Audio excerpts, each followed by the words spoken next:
উতিকলা। চুদলিংপং এখন জেলখানায় খাচ্ছে হলো উতিকলা।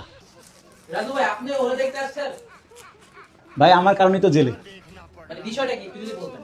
ওই যে ওর একটা ইন্টারভিউ নিছিলাম, ওই যে চুদলিংপং বলছিল, হ্যাঁ।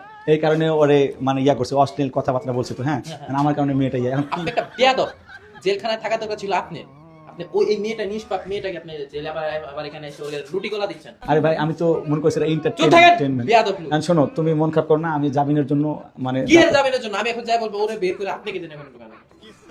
আরে ভাই আমি কি জানতাম যে এত আপনি কিছু আবার হবে? এখানে আসছেন। আচ্ছা আমি বল, শোনো তুমি কোনো চিন্তা করো না, তুমি রুটি কলা খাও আর কয়েল আমি ওরে বাইর করতে প্রায় 50,000 টাকা লাগবে দিবেন। আমি যদি বের হইতারি তারপরে আপনারে আমি আর আমি শোনো আর কয়েল কিনে দিয়েছি, এনে মশা তো প্রচুর, তুমি কেমনে থাকবে এনে? হ্যাঁ এখন কয়েল কিনে দিবা।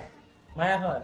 আপনি আমার এই শুটিং পঙ্ক শিখাইছেন। আরে মেয়ে তুমি তো ভাইরাল হওয়ার জন্য আমারে কইছো, আপনি আমার শিখাইছেন। তুমি কইলা কেন যে ভাই এই ডায়লগ দিলে ভাইরাল হবে? তুমি এটা কইলা কেন? এই মেয়ে এই যে এই মেয়ের কোন দিক থেকে দেখলে বোঝা যায় সে এই ডায়লগ নিজে থেকে দিতে পারে। ও এখনকার অনেক মেয়ে আছে ভাই আমার কয় ভাইয়া ভাইরাল হবো ভাইরাল হবো, এত ভাইরাল আর গেরা কেন? এই শালার পুত্রে নিয়ে তোর গাড়ি এখন ইয়া যাবো কোর্টে যাবো। আমি শুনেন ভাই, ওই যে আপনার কাছে যার উকিল আছে ওর নাম কি জানো? উকিল দিয়ে আমি তোমাকে ধরাই দিব। আমি কি করছি?